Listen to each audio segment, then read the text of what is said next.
जय हिंद साथियों, आप सभी का स्वागत है आपके अपने सैनिक वेलफेयर यूट्यूब चैनल में। दोस्तों, 8वें वेतन आयोग से पूर्व फेडरेशन ऑफ वेटरन एसोसिएशन ने क्या एक्शन लिया है? वन रैंक वन पेंशन पर, एक समान मिलिट्री सर्विस पे के ऊपर, premature retirement, disability pension, reservist, enhanced family pension, इस तरह के कौन कौन से मसले हैं, क्या है ज्ञापन जो वो पूर्व सैनिक अब करने जा रहे हैं। आइए देखते हैं एक एक करके सारे पॉइंट। ये है वो ज्ञापन जो पूर्व सैनिक 25 अप्रैल को माननीय प्रधानमंत्री जी को जिलाधीशों के मार्फत देने का प्लानिंग कर रहे हैं। तो ये है सब्जेक्ट, आप देख रहे हैं, पूर्व सैनिकों और वीरांगनाओं की समस्याओं का समाधान एवं हमारे शीर्ष मंच फेडरेशन ऑफ वेटरन्स एसोसिएशंस के प्रतिनिधि मंडल से वार्ता हेतु ये ज्ञापन है जो सभी संपूर्ण भारत के जिलाधीशों के माध्यम से माननीय प्रधानमंत्री जी को देना है। और इसमें कौन कौन से मुद्दे आपके उठाए गए हैं, तो देखिए दोस्तों, पहला point, one rank one pension. यहाँ पर फेडरेशन की डिमांड है कि मिनिमम और मैक्सिमम का एवरेज नहीं, मैक्सिमम पर वन रैंक वन पेंशन का फ़ायदा दिया जाए पूर्व सैनिकों को। दूसरा, इक्वल मिलिट्री सर्विस पे, जैसा कि आप सभी जानते हैं जोखिम सबके लिए एक समान है, तो उसका जो भत्ता है वो भी एक समान हो। नेक्स्ट पॉइंट, पे मैट्रिक्स लेवल। जैसा कि आप सभी जानते हो, सेना में जवान को पे मैट्रिक्स लेवल 3 में रखा गया है, यहाँ पे लेवल 4 में जवान को रखने की डिमांड है। उनकी मांग है कि पे लेवल 4 से उसकी सैलरी तनख्वाह शुरू की जाए। Next, OROP benefit to premature retirees, यानी जो जवान किसी कारणवश शारीरिक प्रॉब्लम के कारण, किसी बीमारी के कारण या कोई घर की अनअवॉइडेबल सिचुएशन आ जाती है, समस्या आ जाती है, उसके कारण अगर प्रीमेच्योर रिटायरमेंट आ जाता है तो उसको वन रैंक वन पेंशन का बेनिफिट मिलना चाहिए। Next point, no discrimination in disability pension on the basis of rank. रैंकों के आधार पर डिसेबिलिटी पेंशन में कोई भेदभाव नहीं होना चाहिए। अगर किसी भी जवान का, जवान से मेरा तात्पर्य है किसी भी रैंक का, अगर एक पैर कट जाता है, एम्प्यूटेटेड हो जाता है, तो वो दोनों के लिए बराबर क्षति है। तो यहाँ एक समान डिसेबिलिटी पेंशन मिलनी चाहिए। अगला पॉइंट है enhanced family pension. Enhanced family pension, जवान अगर 35 या 40 साल की एज में रिटायर्ड हो जाता है और किसी कारणवश, दुर्भाग्यवश उसकी 45 या 40 साल, 55 साल, किसी भी एज में डेथ हो जाती है, तो उसको 7 साल के बाद एनहेंस्ड फैमिली पेंशन उसकी बंद कर दी जाती है। Enhanced family pension 67 years age तक मिलनी चाहिए।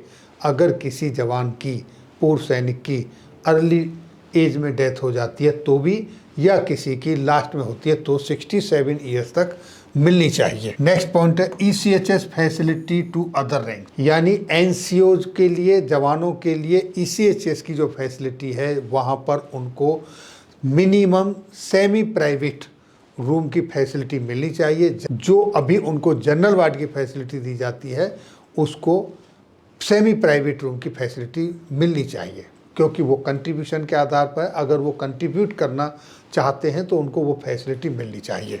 नेक्स्ट, 8वां point, OROP benefit to reservist. Reservist को भी ओआरओपी का बेनिफिट मिलना चाहिए। अब बड़ी मुश्किल से बहुत ही कुछ रिजर्विस्ट बचे हैं, लेकिन उनको ओआरओपी बेनिफिट से वंचित नहीं रखना चाहिए। Next, liberalised family pension. पूर्व की तरह ही विधवा की पेंशन का निर्धारण शहीद के रैंक की उच्चतम वेतन के आधार पर हो, ना कि वास्तविक जो वेतन है अवधि के टाइम पे उसके आधार पे ना हो। नेक्स्ट पॉइंट आपका देखिए, एट्रोसिटी बाय पुलिस। आप देख रहे होंगे आजकल सर्विंग में हो या रिटायर्ड हो, सैनिकों के साथ जो पुलिस के जो केस हो रहे हैं, अत्याचार वाले जो केस हो रहे हैं, मारपीट के जो केस हो रहे हैं, ये बंद होने चाहिए। इसके लिए सरकार की तरफ से ठोस स्टेप उठाने चाहिए। मैं तो ये कहता हूँ कि यहाँ पर आयोग का गठन होना चाहिए, वेटरन्स आयोग कमीशन का एक गठन होना चाहिए, जैसे माइनॉरिटीज़ के लिए है, जैसे वुमेन के लिए है, इस तरीके से एक कमीशन का गठन होना चाहिए, वेटरन्स कमीशन का। नेक्स्ट, एनोमली इन पे fixation of group x. Group x की जो पे फिक्सेशन है, जहाँ पर भेदभाव किया गया है, एक को 3200 रुपये, दूसरे को 6200 रुपये, उस तरीके से नहीं होना चाहिए। एक्स ग्रुप पे सभी को एक समान मिलनी चाहिए। और 8वें पे कमीशन में जो असंख्य पूर्व सैनिकों का प्रतिनिधित्व कर रहा है फेडरेशन ऑफ वेटरन्स एसोसिएशन, उसके डेलीगेट्स को रिप्रेजेंटेशन के लिए आमंत्रित किया जाए। यानी ये जो 12 पॉइंट हैं, तो इस तरीके से माननीय प्रधानमंत्री से अनुरोध है, विनती है कि उपरोक्त क्रम में 1 से 12 तक जो दी गई विसंगतियां हैं, वो भेदभाव, इस पर संज्ञान लेकर तुरंत संबंधित प्राधिकारी को फेडरेशन ऑफ वेटरन्स एसोसिएशन के साथ वार्ता करने के लिए आमंत्रित हेतु निर्देश देकर अनुग्रहित करें, ताकि जो ये समस्या हैं मिल बैठ के वो सही तरीके से उनके साथ डिस्कस की जा सकें और इनका समाधान निकाला जा सके। ये माननीय प्रधानमंत्री जी से अनुरोध है और ये ज्ञापन जिलाधीशों के माध्यम से माननीय प्रधानमंत्री जी के लिए तैयार किया गया है। और सारी की सारी जितनी भी फेडरेशन ऑफ वेटरन एसोसिएशन से एसोसिएटेड संस्थाएं हैं, उनसे और जो नहीं भी हैं उनसे सबसे अनुरोध है कि 25 तारीख को ज्ञापन देने से पहले, जब आप रैली निकालेंगे, ज्ञापन देने जाएंगे, तो उससे पूर्व में आपने अपने जो एडीएम है सम्माननीय, वहाँ एसडीएम हैं, तहसीलदार हैं, उनको एक लेटर देना है, अपनी संस्था का नाम लिखना है कि हम माननीय प्रधानमंत्री जी को युद्ध विधवाओं, पूर्व सैनिकों की मांगों के समाधान हेतु रैली, प्रदर्शन, ज्ञापन प्रस्तुत करने की सूचना उन तक पहुंचाएं जाएंगे और उनको बताएं कि किस तरीके से हमारे शीर्ष मंच फेडरेशन ऑफ वेटरन एसोसिएशन के आह्वान पर हमारा संगठन इतनी तारीख को सुबह 10 बजे से 1 बजे के मध्य युद्ध विधवा और पूर्व सैनिकों की एक रैली, प्रदर्शन का आयोजन कर रहा है। प्रदर्शन में लगभग आपकी जो स्ट्रेंथ है वो यहाँ भर दें। मान लीजिए 50 जा रहे हैं या 200 जा रहे हैं, जो भी है, पूर्व सैनिक सम्मिलित होंगे। और रैली का मार्ग कहाँ से कहाँ तक जाना है, आपने 100 मीटर, 200 मीटर, 500 मीटर, कितनी दूर पर जाना है, ताकि वहाँ पर आप इस जिलाधीश कार्यालय तक पहुँचें और ये परमिशन लें। और इसके लिए प्रतिनिधि पुलिस आयुक्त, उपायुक्त और थाना अधिकारी, इन सबको ये कॉपी दे दें। तो दोस्तों, ये जो दस्तावेज है, ये लेटर हो गया, वो ज्ञापन हो गया, ये आप हमारे व्हाट्सएप चैनल पर जुड़ जाएं। सैनिक वेलफेयर यूट्यूब चैनल का जो व्हाट्सएप चैनल है, वो दस्तावेज आपको वहाँ मिल जाएंगे।